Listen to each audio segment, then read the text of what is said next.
Welcome to World Buzz Bulletin.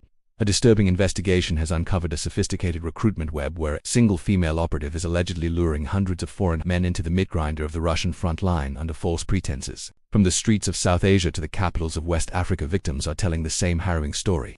They were promised high-paying jobs in security or logistics far from the fighting, only to find themselves stripped of their passports and forced into assault units in the Donbass. The refrain from the survivors and their desperate families is consistent. "We were tricked." The woman at the center of this operation, known by several aliases and operating through a network of shell human resources agencies, reportedly uses social media to target men in economically distressed regions.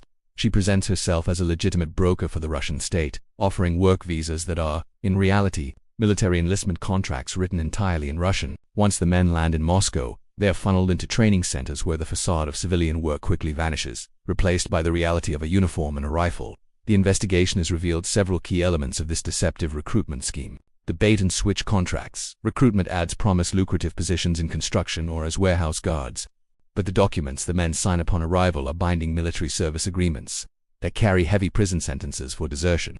Psychological manipulation. The lead recruiter often builds personal rapport with the recruits, using high-pressure sales tactics and limited-time offers to ensure they don't consult legal counsel before departing their home countries. Debt bondage. Many men are forced to pay recruitment fees to the agency, arriving in Russia already in debt, which is then used as leverage to keep them in the ranks.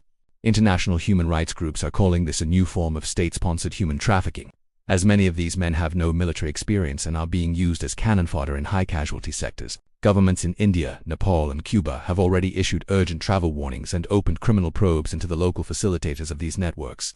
However, for those already in the trenches, the realization that they were sold a lie has come far too late, as they struggle to survive a war they never intended to join. Thank you for watching World Buzz Bulletin.